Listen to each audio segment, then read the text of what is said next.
Scaling brands with Facebook ads has never been easier than it is right now, if you know what you're doing. Our clients have been spending over $40 million over the last 6 months, with daily budgets ranging anywhere from a couple $1,000s to 60–80K on a regular Tuesday. We've seen accounts going from pretty much zero to a couple $100,000 a month in spend, only by applying a few key shifts. But the truth is, most brands are still sticking to outdated strategies they used in 2023 and 2024 that are simply not working anymore. And that's why they're having a hard time. So in this video, I'm going to break down the 5 shifts that we're using right now to help DTC brands scale faster, profit more, and make Meta feel like it's on easy mode again. And by the way, these aren't theories or just outdated playbooks, because we are in the trenches every single day, and these are things that are actually working in 2025 in high spend accounts. So let's get into it. Shift number 1. Creative is 90% of your success on Meta these days.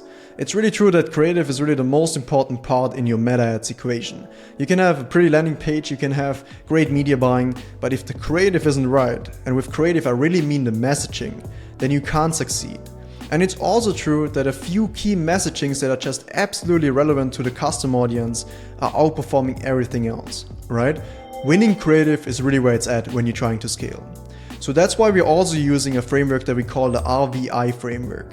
It's pretty much a static pre-testing to then video validation and video iteration system that allows us to quickly find messagings that are working with the audiences and then scaling them up rapidly with hundreds of variations. So let me break it down for you real quick so you can apply it also for your own brand. First of all, you start with rapid static testing, which means that you do 10, 20, 30, let it be 50 different statics, and it's like all a similar layout, but the only thing that changes is the headline in the top. Because what you're trying to figure out is what messaging resonates right now with your audience. So you put in all of these statics in the ad account and you let the ad account tell you exactly what messagings are resonating right now. So you're pretty much pre-testing, right? Because you can't create 50 UGC videos in 10 days or 14 days. But you can easily create 20, 30 or 50 statics, put them in the ad account, run them for 5 to 7 days, and then know exactly what kind of messagings are already working with your audience. So then in the second step, you take these winning messagings that you found. It's also very helpful if you take a look at prospecting efficiency, things like frequency, making sure that these ads are actually going after new people. And then once you have these pre-tested messagings, what you're doing is that you're trying to validate them. So you can use repurposed ads, you can use your existing content, or you can get new UGC people, new actors to do some new content for you. And then you try to validate these messagings that you found in step 1. Now there's a very high chance of success that this is already working, so you can scale these ads up, of course, these new video ads, and at the same time you should move into the iteration phase. Because once you found one winning ad that scales somewhat, you can really go into the iteration phase, refine the hooks, the first 3 seconds, refine the body ad, do it with different creators and everything like that to just turn one winning messaging into dozens and often hundreds. That's exactly how the big brands are scaling, and you should do the same thing. Shift number 2, the big brands test fast and not perfect. So when we work with big brands, for example like AG1, not saying they do this, but often big brands have multiple creative agencies just to get a high volume of new creative in the account. I will also tell you why that is important in step number 5, shift number 5. But what you need to understand is that these big brands, they know and understand the importance of having a lot of creative. Because quite frankly, just one winning messaging, it can carry your account to 7 figures a month easily, especially if you move into iterations, right? So what you're trying to figure out really is like, you want to have the fastest way possible to find one winning messaging and then turn it into countless of iterations by turning it into statics, videos, and everything in between, right? Now that's why I recommend having weekly creative cycles, or at least bi-weekly creative cycles, where you're getting new content in that you can easily test in the ad account. And that's so crucial. Especially having a regular testing cadence is super big, because if you just have the schedule in there, you have a process mapped out and you're actually following it, like you will have so much creative, you will always have a constant pipeline, and you will not run into creative fatigue, because creative fatigue is stronger than ever in 2025. And that's why also so many brands are struggling right now in 2025, because they have 1 or 2 winning ads that they've probably had for like months or even years, and they just stop performing because the market is getting harder, the economy is getting softer, it's just not getting easier, right? So you need to have a constant stream of new creative coming in, finding new winning ads every single month, month, and then you can scale. Shift number 3, targeting less is performing better. Now, if you haven't been living under a rock over the last 1-2 years, you know that a lot of accounts are running on broad targeting.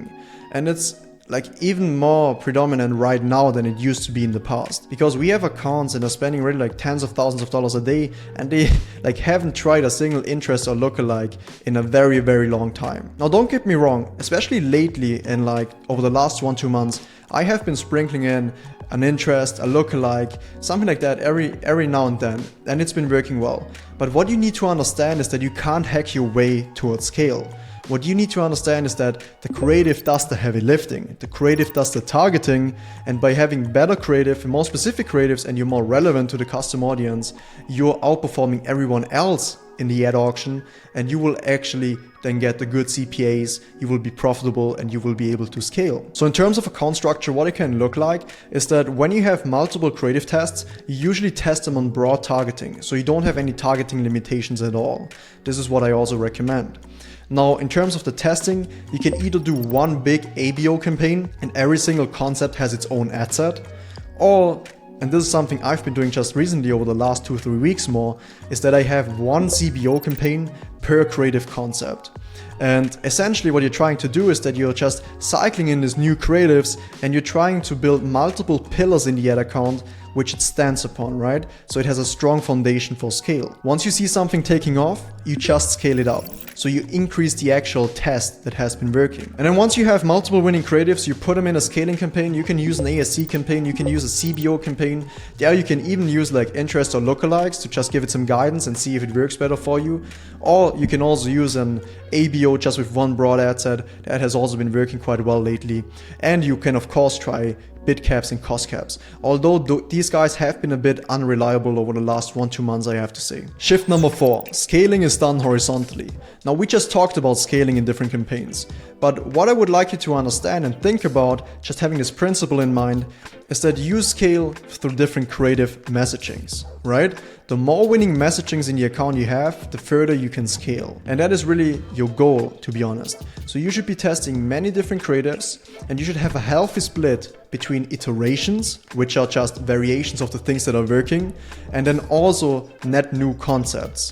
You can, in the beginning, like when you have something that's working a little bit, you can do like 40% iterations, 60% net new concepts. Once you have 1 or 2 messagings which are really cranking, you should definitely increase the absolute number of variations and iterations, so they should far exceed your net new concepts, but you should always keep a good share of net new concepts.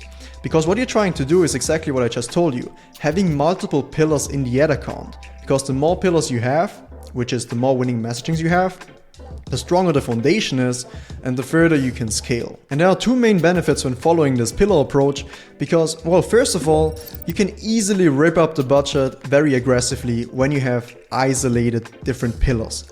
It can be either CBO campaigns, it can be ad sets within this ABO testing campaign we talked about, but essentially if you have something that's working and it's isolated and it's working in this isolated test, you can aggressively scale it up, and you can see it as this angle that you can rip really from like a couple $100 a day in spend to a couple thousand and even like tens of thousands of dollars a day in spend. And that's exactly how the big brands are doing it. When they're scaling from 5K, for example, to 30K a day, they probably just have like 2 or 3 winning messagings, but because they're working like independently, they can aggressively scale them up, and especially the ones that are working right now. Then they feed in the new iterations and they can scale further. And this is exactly how these quick scale-ups happen. So for example, we had this one client, we still work with them, and they went from 2K a day in spend to over 40K a day in spend in a matter of, I think, 6 or 7 days, just by having this horizontal scaling approach in their account and aggressively multiplying the budgets. And the second benefit of this approach is definitely the stability that you have, because if you're relying on just one thing and you're then mixing all of the different creatives in one campaign, if the campaign tanks, your business tanks. On the other hand, if you have the pillar approach, well, if it doesn't work, you just turn it off and carry on with your life. You scale something else, right? And this should really be your mindset. If you're not scaling, you're failing. And if you ask me, I'd like to have many different pillars that I can scale at the same time. If something doesn't work, if shit hits the fan, well, I don't care. I just work on the other stuff. I try to revive it. If I can't, I find a new winning messaging and scale it up. And this should be your mindset. And now shift number 5, creative diversity in your funnel is crucial in 2025. Now let me explain. In the past, you could just have a couple of top of funnel video ads that are doing really well and they were carrying the account. But what we see right now is that the best ads, they have statics, they have videos. And even like within these statics and videos, they have different categories.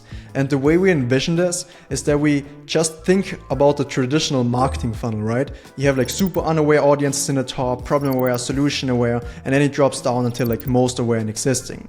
Now you want to have assets for every single stage in the funnel. And I will also explain why. So the current state of Meta is that it just desperately tries to get you conversions in the ad account. And that's why it's sometimes hammering people with the same ads. And I get to see this all the time. There are certain brands that are spending a good amount of money, like 30 to 50K a day. And some of their best ads are just product ads, sale ads, image ads. And they're wondering like why they can't scale further.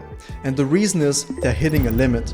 What the ad account is doing right now is that it's using these like high urgency, scarcity, product driven images and videos, and it just hammers the same audiences over and over and over again. And you will actually notice this if you take a look at your first time impression ratio, your frequency, also your cost per clicks are going up, your CPMs are going up, and it's just really a sign that Meta has a hard time bringing new people into your funnel. And respectively, your funnel is your ad account. So by having creative diversity and having top of funnel videos, top of funnel explanation image ads that are going to advertorials, but at the same time then having videos and statics that are talking to solution aware people, right? And then also to like more aware people, even to the people who need some scarcity and urgency who are lower down in the funnel to convert. Well, if you're having all of these different assets, what you're doing is that you're bringing people in the top. These people are coming into the funnel, into your ad account. They are getting touch points. And then also at the same time, you're having these lower funnel statics and videos that are then converting the last ones that are just like in between the ad account who haven't really converted yet. And yeah, this is really what we recommend. So when we design creatives and the creative strategy for our brand, we want to think about the entire funnel and not just in audiences on Meta, but really when we design the creatives to make sure we have something for everybody. So those are the 5 shifts helping our clients scale right now, and I hope they will help you too. No matter if you're spending a couple $100s a day or tens of thousands of dollars a day. And while Facebook ads feel like they're on easy mode again, that only happens if you have the right creative strategy, media buying and testing system in place. At our agency, we do this every single month, managing millions of dollars for some of the top and leading D2C brands in the space. If you want to see how these strategies could apply to your brand, there will be a link in the description below to book a call. We will take a look at where you're at currently, where you're trying to go, and what the bottlenecks are that prevent you from getting there and how to solve them. And if you found this video helpful, I would appreciate a like, a comment or a sub, because I'm trying to share here things that are actually working in the ad account right now, things that are working for our clients, and this is just stuff that's happening in the trenches. I hate fluff, I hate fake gurus. I'm just trying to help you guys also grow your brand, because it's never been harder, to be honest, but when you do the right things, it's still possible and it doesn't have to be a pain in the ass. So yeah, with that being said, thanks for watching and I'll see you in the next one.